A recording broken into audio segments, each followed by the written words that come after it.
Have you ever looked in the mirror, right? And you recognize the face, but not the man? I mean, the eyes look familiar. The smile looks familiar. The wrinkles, they definitely look familiar. The face is, the face is exactly where you left it. But something just, you know what? Something just feels different. I mean, you know that face, but you just don't know him anymore. And you know what? Maybe the strangest part is this, that you can't remember exactly when that happened. It's not like you woke up one morning and you became a stranger to yourself. I mean, it just happens slowly, quietly, responsively.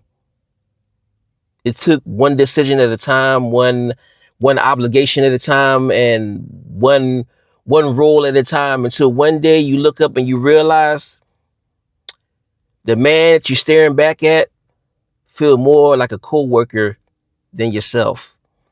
And in this video, I want to talk about something, that many men feel, but they rarely talk about it. How can a man spend years building a life while he's slowly losing himself inside of it? How can a man become everything everyone else needs and somehow becomes a stranger to himself in the process? And you know that is most men think that losing themselves happens because you fail. I mean, life falls apart, everything starts to collapse. It's like you hit rock bottom, but I don't think that's how it usually happens, because sometimes a man doesn't lose himself by failing. Sometimes he loses himself by succeeding. I mean, he gets the job, he gets married, he buys the house, he's raising his kids, he becomes responsible, he becomes dependable, he becomes the guy that everyone can count on. And while all those things are happening, something else is happening too. Something quieter. The man himself starts disappearing, not all at once, but in installments. And I heard a line recently that hit me right in the chest. It's some men do not lose their identity. It's that they surrender it in installments. Think about that for a second. The mortgage outvotes the guitar, the overtime outvotes the hobby, the responsibility outvotes the dream, the inbox outvotes the conversation, the role just outvotes the person. And because every decision, because every decision looks reasonable, the man never notices what he's losing. He don't notice that until years later, when he realized he can't remember the last time that he asked himself, what do I want? Not what needs to get done, not what's required, not what's expected. What do I want? And I think a lot of men get trapped here because we're taught to we're taught to become useful. We're taught to provide. As men, we're taught to provide. As men, we're taught to protect. We're taught to perform. We're taught to produce. And you know what? Those things. I'm not saying those things don't matter, because they do matter. But somewhere along the way, it's like many of us stop asking, "Who am I underneath all of that?" I mean, we become husbands, we're fathers, we're employees, we're leaders, we're we're providers, we're known as the fixers, and those roles start to become our entire identity. Not because they're bad, because they're needed. And you know what? Being needed, it feels good, right? It feels meaningful. It feels important. But being needed and being known, they're not the same thing. A man can spend 20 years being needed and forget what it feels like to be known,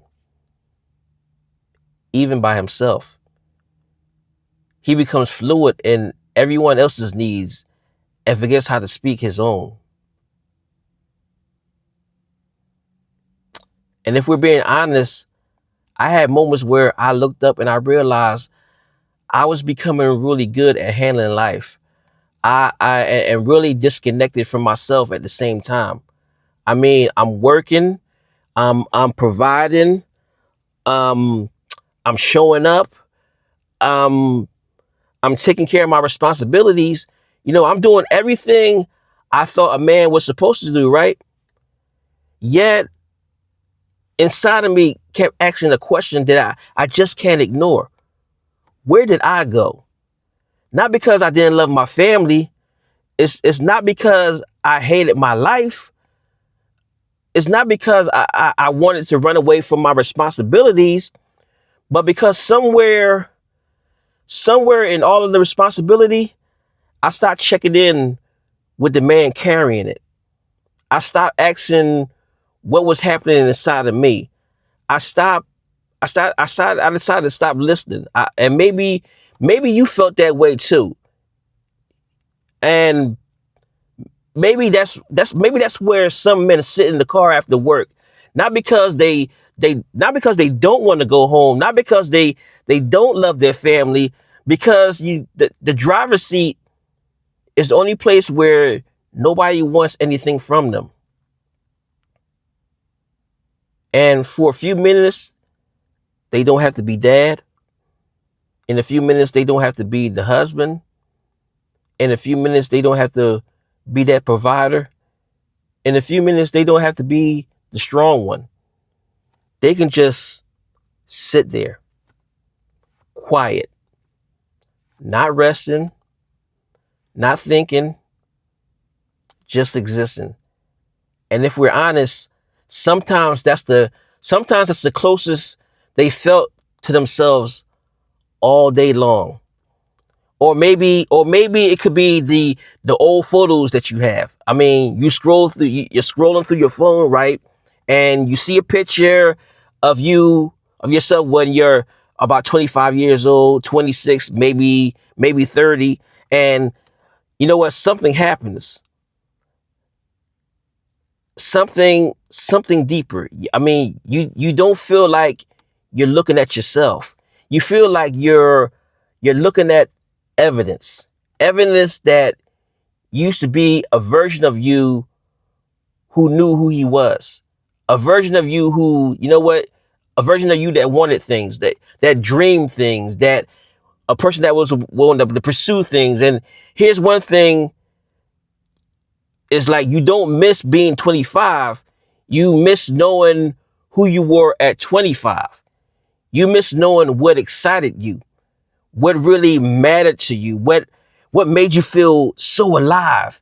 And the strange part is this: it isn't that you changed, it's that you can't remember exactly when that change when that change happened. And then comes the mirror. Not a quick glance before work, not checking your beard, not checking the clothes that you wear, not you know what, not checking your hair. Actually, you're looking. You're looking long enough to notice that face is familiar. But what's not familiar is the relationship. The relationship is not familiar. You know what you look like, but you're not sure who you're looking at anymore. And that's a hard thing for a man to admit, because from the outside, everything look and seems fine. The bills are paid.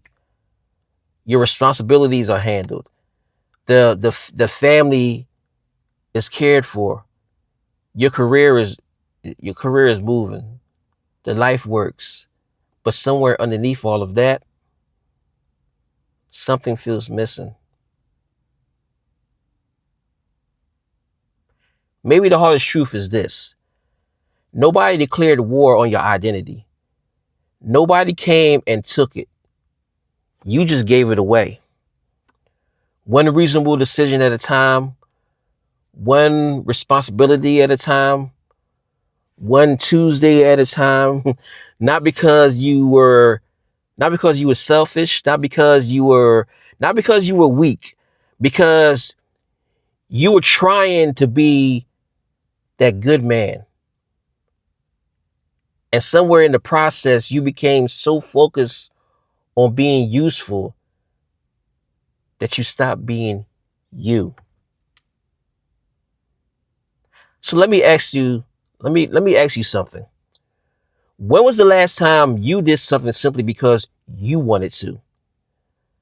Not, I don't mean being productive. I'm not, I don't mean because it's responsible, not because somebody else needed it, because you wanted to.